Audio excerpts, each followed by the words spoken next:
थाने में 193 एकड़ के एक फॉरेस्ट लैंड को लेकर मामला सुर्खियों में है। इसके खिलाफ कौंसिल सिटीजन फोरम ने आवाज उठाई और सीधा आरोप है कि हाई कोर्ट और सुप्रीम कोर्ट में गलत जानकारी देकर इस पूरे लैंड का टीडीआर डी दया भाई कंपनी ने हथिया लिया है और इसमें टीएमसी, फॉरेस्ट डिपार्टमेंट और अलग अलग यूडी डिपार्टमेंट के अधिकारियों का समावेश है। इस वक्त स्वयं हमारे साथ कौंसिल सिटीजन फोरम के अध्यक्ष हैं के कुमार साहब। हम इन्हीं से जानना चाहेंगे, आपने बड़ा संगीन आरोप लगाया कि 2800 करोड़ का टीडीआर घोटाला है, जरा समझाइए ये क्या है।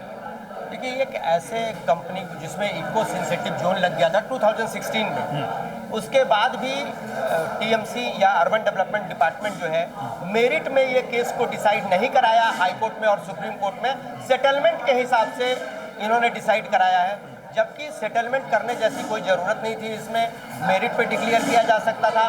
फॉरेस्ट डिपार्टमेंट का भी इसमें डिस्प्यूट है कि ये फॉरेस्ट का ज़मीन है, वो फॉरेस्ट डिपार्टमेंट क्लेम कर रहा है। फॉरेस्ट डिपार्टमेंट को भी मिनिस्ट्री ऑफ लॉ डिपार्टमेंट से अभी तक परमिशन ग्रांट नहीं किया गया कि वो इस ऑर्डर को चैलेंज करे। तो कुल मिला जुला करके urban development, TMC, forest department मिल करके डी दया भाई कंपनी को ये मतलब जो उनके बेनिफिट नहीं मिलना चाहिए था उनको बेनिफिट देने का काम किया गया। स्टेट को रेवेन्यू लॉस कराया गया 2800 करोड़ का।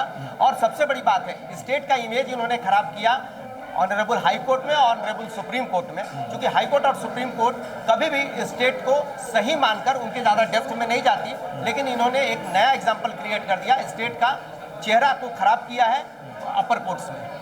एक चीज़ उसमें साफ तौर पे जो जिक्र हो रहा है कि यूडीसीपीआर में ऐसा इको सेंसिटिव जोन पर कोई भी टीडीआर देने का प्रावधान नहीं है। इसके बावजूद भी टीएमसी ने सेटलमेंट एग्रीमेंट जो एफिडेविट जो है हाई सुप्रीम कोर्ट में जमा किया और जिसके आधार पर यह फैसला है। आप इसे किस तरह से देख रहे हैं? देखिए, इसको बड़ा घोटाला ही मान सकेंगे, क्योंकि सब जगह से जब प्रतिबंध था तो सेटलमेंट करने की क्यों जरूरत है। आप देखें, वो एक छोटे से छोटे आदमी का जिसके ऊपर रिजर्वेशन गिर जाता है, उसकी पूरी जिंदगी निकल जाती है, लेकिन जमीन नहीं निकलता है, उससे छूटता नहीं है। फॉरेस्ट डिपार्टमेंट से 5 मीटर का रोड भी वो लोग नहीं निकाल पाते हैं। तो डी दया भाई जैसे कंपनी को 2800 करोड़ रुपया आउट ऑफ वे जाके सेटलमेंट करती है। खुद ही म्युनिसिपल कॉर्पोरेशन टीएमसी फाइल करती है केस, खुद ही जाती है उसमें सेटलमेंट करने। इसका ये मतलब ये होता है कि इनका सुप्रीम कोर्ट में इस केस को ले जाने का मतलब ये था ताकि लोगों को ये बता सकें कि हमारे यहाँ सुप्रीम कोर्ट जो लास्ट कोर्ट है इंडिया का, उससे भी सहमति मिल गई है, उसका भी मोहर लग गया है। लोगों को गुमराह करने का काम किया सुप्रीम कोर्ट और हाई कोर्ट के नाम पे। इसमें कौन कौन लोग इन्वॉल्व हैं और आपकी इनके खिलाफ किस तरह की डिमांड है? देखिए, इसमें जो लोग शामिल हैं उसमें मैंने बताया कि डीएफओ थाने जो है सचिन रिपल, डीएफओ हैं सीसी है P R Praveen, additional municipal commissioner हैं संदीप मालवी, म्युनिसिपल कमिश्नर है Santosh Subhash Rao IAS, municipal commissioner है 2019 में संजीव जायसवाल, म्युनिसिपल कमिश्नर 2019 में समीर उबले, यूडी सेक्रेटरी अभी जो है डॉक्टर एचके गोविंद राज आईएएस, और यूडी में 2019 में भूषण गगरानी। इनका रोल बहुत वाइटल रोल है इस स्कैम को देने में, करने में। अब आपकी डिमांड क्या है इस पूरे मामले को लेकर? हम लोगों का डिमांड स्टेट गवर्नमेंट से ये है कि एक एसआईटी बनाई जाए और एसआईटी बनाई जाए हाई कोर्ट के इसमें, और इस चीज़ की फिर से रिव्यू की जाए कि इसमें कहाँ चूक हुई है, कहाँ घोटाला हुआ है, किन किन अधिकारी इस घोटाले को अंजाम देने में शामिल है, उसके ऊपर क्रिमिनल प्रोसीडिंग चलाई जाए।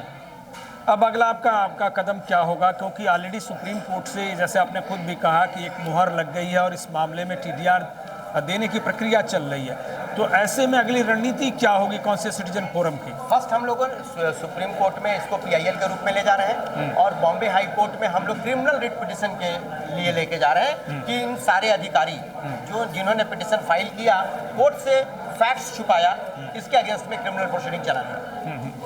तो देखिए, अभी ये इस पूरे मामले को लेकर कौंसिल सिटीजन फोरम अभी कोर्ट में जाने वाली है। जनहित याचिका भी हो सकती है, रिट भी हो सकता है, और वो लोग जो इस मामले में जिम्मेदार हैं, जैसे टीएमसी, फॉरेस्ट डिपार्टमेंट और दूसरे कंसर्न डिपार्टमेंट जो इसमें जिम्मेदार हैं, उनके खिलाफ क्रिमिनल केस दर्ज करने हैं। सीएजी की जांच और सीबीआई और ईडब्ल्यूए से भी जांच कराने की मांग करने की तैयारी है। सहयोगी रविचंद के साथ मैं सुधीर शर्मा, टीवी1 इंडिया, नई मुंबई।